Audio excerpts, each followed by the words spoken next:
नमस्कार, मैं करुणा सागर। आप सबों को दिवाली की हार्दिक शुभकामनाएं। जो भी मेरे दर्शक हैं उन सबों के घर में सुख शांति आए। मैं बिहारी हूं, इसलिए आज बिहार की दुख दर्द को लेकर आया हूं कि कैसे पलायन है जो हमें छठ में जाने को मजबूर करती है और हम नहीं जा पाते हैं। आज मैं दिल्ली में हूं और घर नहीं जा पा रहा हूं क्योंकि किसी भी तरह से टिकट हम करते हैं, मिलता नहीं है। अगर मिल भी जाता है तो हम ट्रेन में ठीक से बैठ नहीं पाते हैं। और गनीमत तब होती है जब हमारे पास छोटे बच्चे होते हैं या बूढ़ी माँ बाप या पेरेंट्स होते हैं। इस दर्द को आप नहीं समझ सकते हैं। आइए इस दर्द को समझें। इसका एक ही कारण है पलायन, और पलायन जो राजनीति के कारण है।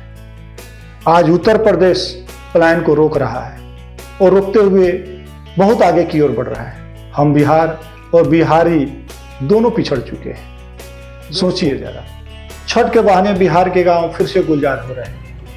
बिहारियों के लिए भीड़ एक संज्ञा है। बिहारियों का दर्द त्योहार में और बढ़ जाता है।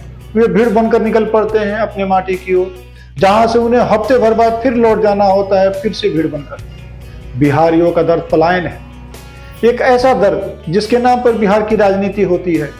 इस दर्द की दवा अब तक बिहार के किसी मुख्यमंत्री ने नहीं खोजी है, क्योंकि सत्ता में रहने वाले को पता है यदि इस दर्द की दवा की खोज कर ली जाए तो फिर से बिहार से दुख दर्द की राजनीति ही खत्म हो। दिल्ली, लुधियाना, मुंबई में रोजगार के सिलसिले में जाने वाले प्रवासी भले ही दिवाली या दुर्गा पूजा में अपने गांव न जाते हो, लेकिन छठ में उनकी उपस्थिति अनिवार्य। दोस्तों, बिहार से रोजी रोटी कमाने बाहर गए लोगों का त्योहार के इस मौसम में घर लौटे का क्रम दशहरा व दिवाली से ही शुरू हो जाती है। 4 दिवसीय छठ महापर्व के समीप आते ही आते यह चरम पे पहुंच जाता है। इस बार भी लाखों की संख्या में देश के कोने कोने से लोग बिहार के विभिन्न जिलों में अपने अपने घर लौट रहे हैं। ट्रेन हो या बस या विमान ही क्यों न हो, मारामारी इतनी होती है कि उनके लिए घर पहुंच जाना एक जंग जीतने के बराबर में होता है। छठ पूजा को लेकर बिहार के लोगों में उत्साह के संग एक पीड़ा भी छुपी रहती है। प्रवासियों के लिए स्पेशल ट्रेन की सूचना तो रहती है। क्या बिहार में रोजगार के लिए कोई विशेष स्पेशल जोन की सूचना रहती है? सोचिए जरा। दोस्तों, बिहारियों का मन इस एक पूजा में लंबी दूरी को एक झटके में खत्म कर देता है, लेकिन फिर भी वे लौट आते हैं जहां से वे आए थे। यदि आप गौर से बिहार सरकार के इस क्रियाकलापों को नजर डालेंगे तो बड़े स्तर पर पलायन को रोकने का कोई इंतजाम आपको दिखाई नहीं देगा। छठ के आसपास गांव के हर टोले मोहल्ले में एक ही दर्द होता है, फिर खाली हो जाएगा। लौटने वाले लोगों के परिवारों से बात करने पर उनकी पीड़ा को महसूस किया जा सकता है। बिहार की सरकार को इस पीड़ा से कोई लेना देना नहीं। एक आम बिहारी हर दिन इस पीड़ा को महसूस करता है। गांव में हमने सबने पलायन का दर्द झेला है। गांव के हर टोले में या तो बच्चे या बूढ़े यही रह जाते हैं। ऐसे में छठ पूजा बिहार के घर वालों के लिए एक वरदान की तरह है।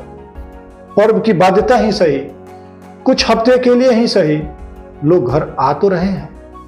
सोचिए, छठ के दौरान कुछ दिन के लिए ही सही, भारत का हर हिस्सा बिहार पहुंच जाता है। कामकाजी दुनिया में संघर्षरत लोगों को बिहार 4 दिनों के लिए अपने पास बुला लेता है। बिहार का कोई भी जिला उद्योग की नगरी नहीं बन सका है।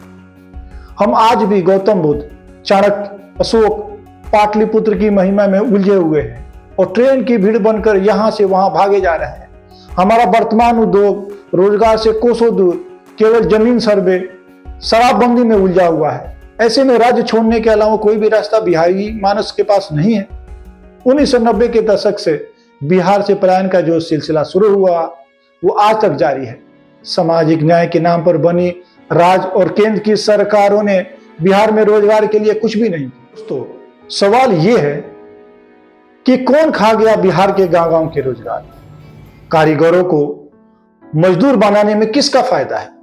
कांग्रेस को, लालू को, नीतीश को या भारतीय जनता पार्टी को? 2020 के विधानसभा चुनावों के दौरान बिहार के मुख्यमंत्री जो नीतीश कुमार है ने इसकी वजह एक तरह से बिहार में समुद्र के न होने का कारण बता दिया था। उन्होंने कहा था कि बड़े उद्योग उन राज्यों में लगते हैं जहां पे समुद्र किनारे होते हैं। तो क्या यूपी में समुद्र आ गया? और यूपी और बिहार का अंतर देखिए। तो अब सवाल यह है कि क्या बिहार से प्लान करने की मजबूरी को रोकने का इलाज सरकारी नौकरी है या बड़े बड़े कारखाने हैं?